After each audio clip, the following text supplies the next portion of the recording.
मकान भी कल्प वृक्ष से मिल जाते हैं, भोजन कल्प वृक्ष से मिल जाता है, वस्त्र कल्प वृक्ष से मिल जाते हैं, उनको जो भी आभूषण पहनना होते हैं सब कल्प वृक्ष से मिल जाते हैं, जो भी इंस्ट्रूमेंट वाद्य यंत्र आदि चाहिए होते हैं, बांसुरी ढोलक वोलक जो भी चाहिए पड़ते हैं, वो सब कल्प वृक्षों से उनको प्राप्त हो जाते हैं। उनको तो वहाँ पर किसी भी प्रकार की कोई वस्तु की अभाव नहीं होता है, हर वस्तु का वहाँ पर उनको लिए सद्भाव होता है। और वहाँ पर जो वृक्ष होते हैं वे कल्प वृक्षी उन सभी जीवों की सभी आवश्यकताओं की पूर्ति को करते रहते हैं।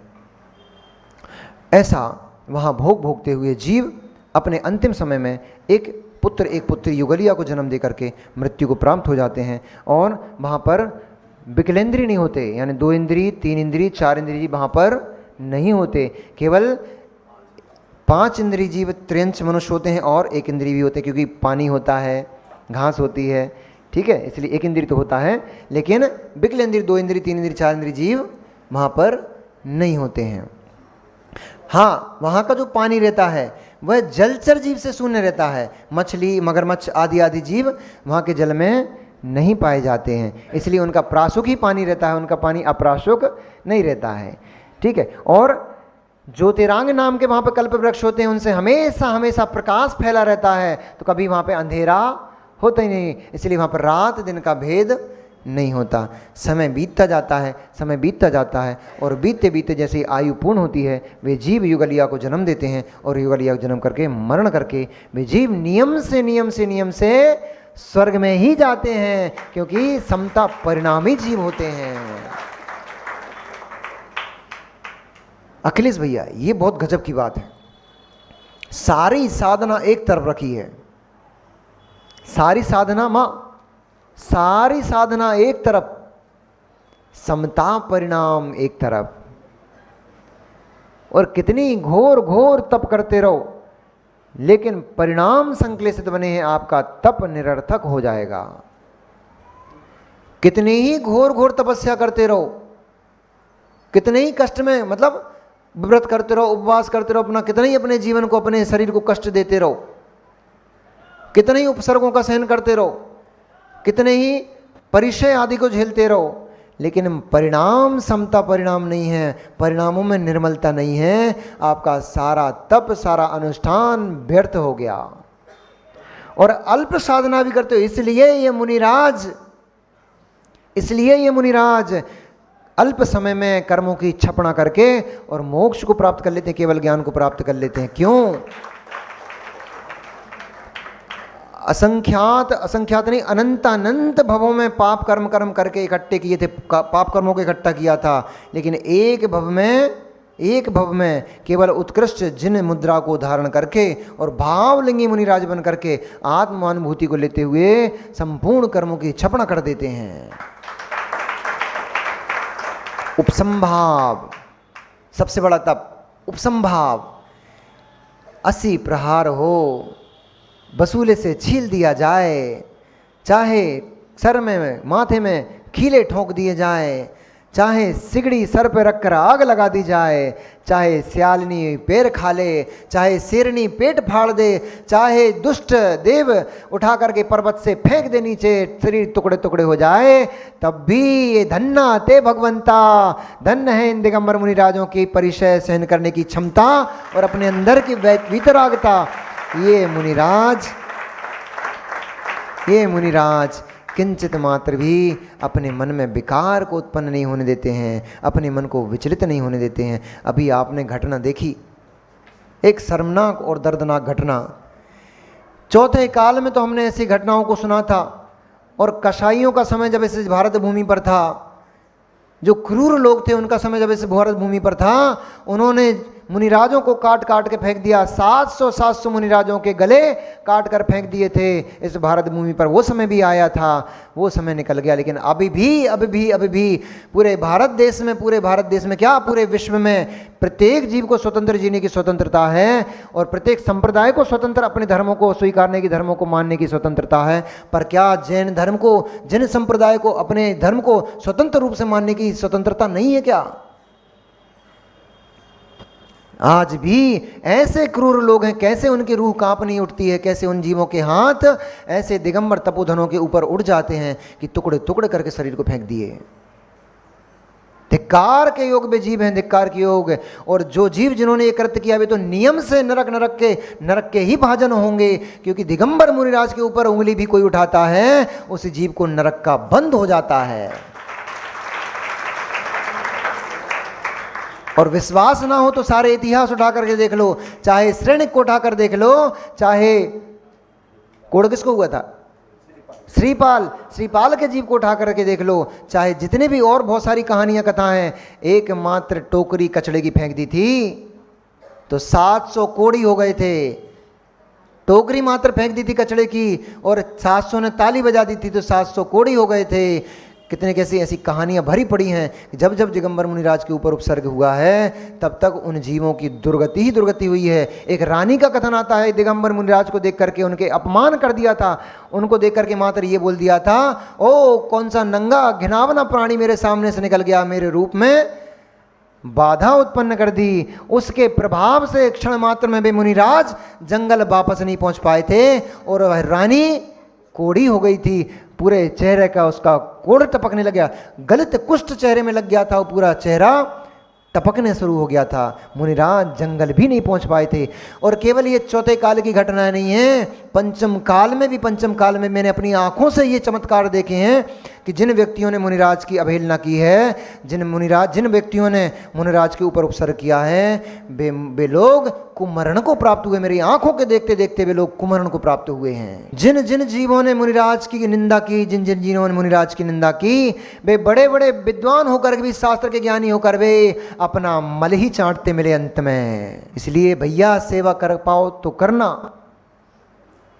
चाहे कोई भी आए, किसी भी संघ के आए, मत देखना संघ भेद, किस संघ के दीक्षित हैं, कितने पुराने दीक्षित हैं कि नए दीक्षित हैं, मत देखो, इन भेदों में मत पड़ो। ऐसा देख देख कर अपनी दृष्टि को कुदृष्टि कर लोगे और मुनिराज से द्वेष करके नियम से पतन को प्राप्त हो जाओगे। चाहे तुम किसी भी भेष में बैठे रहो, किसी भी भेष में बैठे रहो, भेष बैठा रह जाएगा, भेष पड़ा रह जाएगा। लोग भेष को अगरबत्ती और दीपक घुमाते मिल जाएंगे, लेकिन जीव नरक में पड़ा मिलेगा।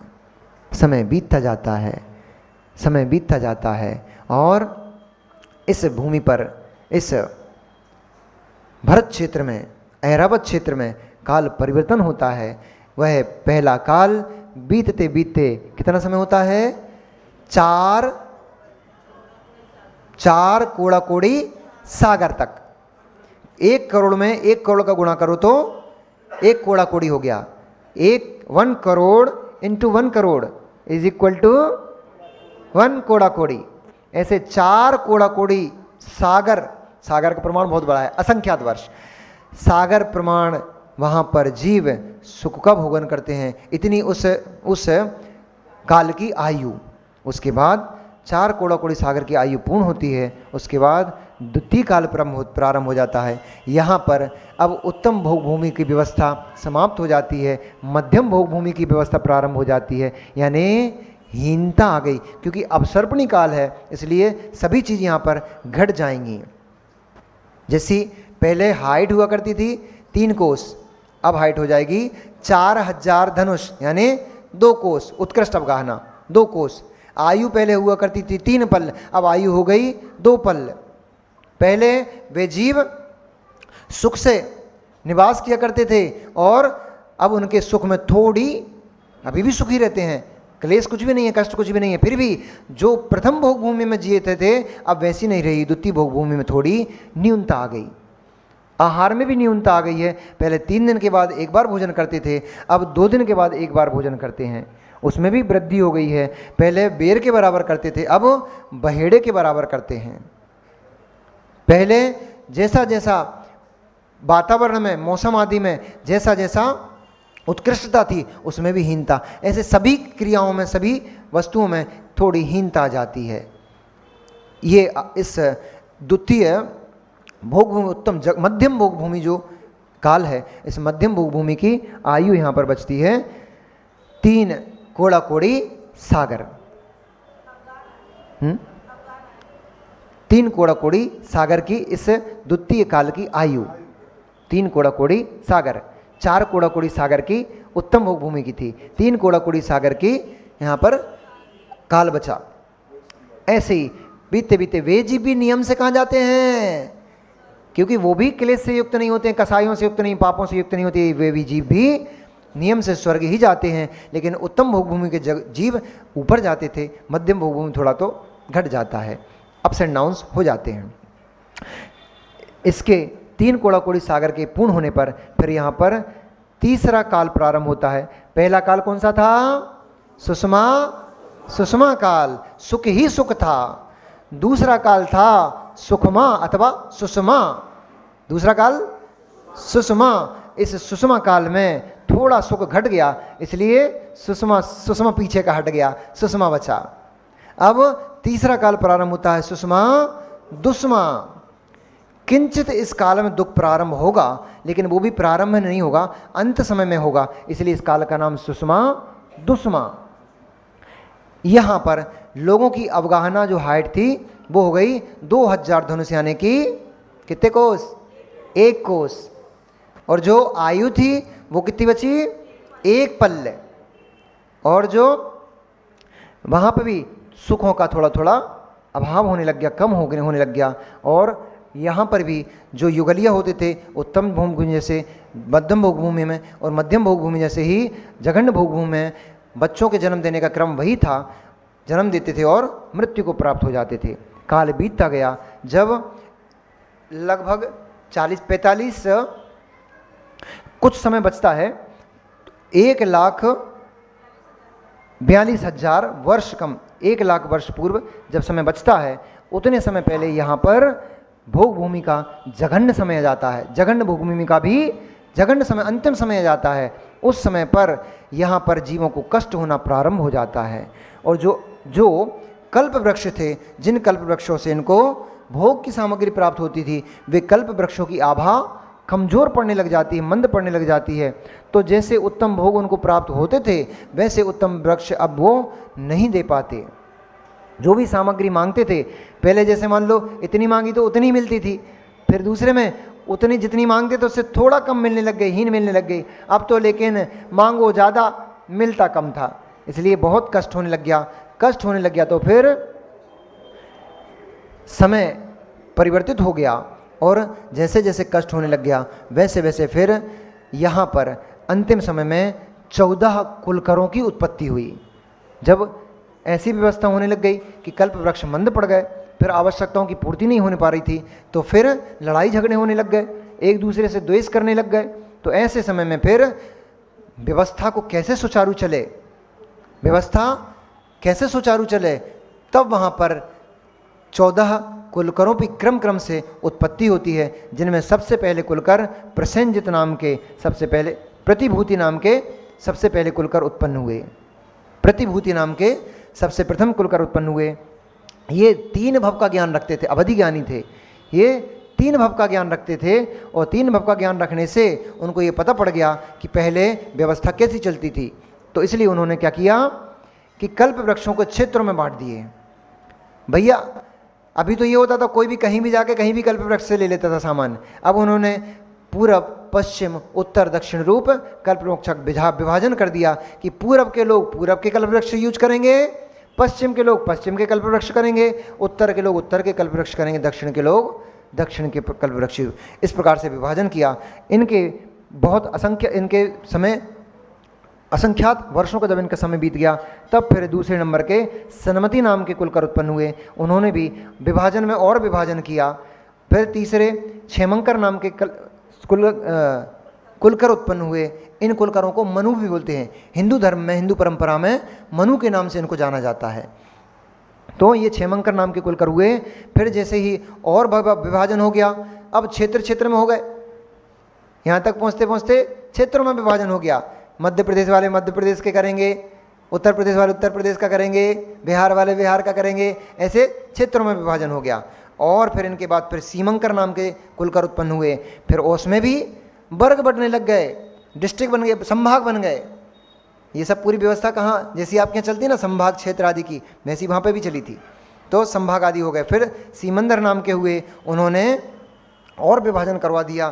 फिर चतुष्मान नाम के उत्पन्न हुए। इनके समय में पहले जो ज्योतिरंग देवते कल्पवृक्ष उनकी ज्योति खूब हुआ करती थी, तो पहले सूरज चंद्रमा का भेद नहीं था, लेकिन जैसे ही वो ज्योतिरंग मंद पड़ गए तो सूर्य दिखाई पड़ने लगा, चंद्रमा दिखाई पड़ने लगा, तो लोग भयभीत हो गए, कभी देखा ही नहीं था ये क्या आ गया, तो भयभीत हो गए। भयभीत होकर के वे चतुष्मान नाम के जो कुलकर थे भागे भागे सभी प्रजा उनके पास पहुंची और उन्होंने निराकरण किया कि ज्योतिरंग नाम के जो कल्पवृक्ष थे इनकी आभा मंद होने से ये सूर्य हैं, ये विमान है, ये देव के विमान कहलाते हैं, ये ज्योतिष के देव होते हैं, उन ज्योतिष के देवों के ये विमान हैं। भयभीत होने की आवश्यकता नहीं है, ये आपके उपकार के लिए ही हैं, ये उदित होंगे तो आपको प्रकाश मिलेगा और ये ढल जाएंगे तो आपको अंधकार का सामना करना पड़ेगा। इसलिए ऐसा उन्होंने उपदेश देकर के प्रजा को शांत किया। और इनके बाद फिर यशस्वी, विपुल, अभिचंद्र, चंद्रवान आदि आदि कुलकर मनु उत्पन्न हुए। इन्होंने क्रम क्रम से कल्प वृक्षों का और क्षेत्रों का विभाजन करते करते अंत में ये स्थिति पड़ गई कि बेलाओं से, जैसे पहाड़ के विभाजन हो जाते ना भैया, आपके विभाजन कैसे घर में विभाजन हो जाते हैं। एक बड़ा सा हॉल था, उसमें 4 दीवार खींच दी कि जी ये दीवार छोटे बेटे की, ये क्षेत्र छोटे बेटे का, ये बड़े बेटे का, ये मंझले बेटे का, ये संजले बेटे का, एक ही में विभाजन हो गया। ऐसे एक कल्पवृक्ष में ही झाड़ियों के द्वारा विभाजन कर दिए। अब इस झाड़ी से इस झाड़ी तक के इतने लोग यूज करेंगे, इस झाड़ी से इस झाड़ी तक इतने लोग यूज करेंगे। इस प्रकार से कल्पवृक्षों का अंत समय तक विभाजन हो गया। अंत में प्रसेनजित नाम के 13वें कुलकर उत्पन्न हुए और उनके बाद सभा का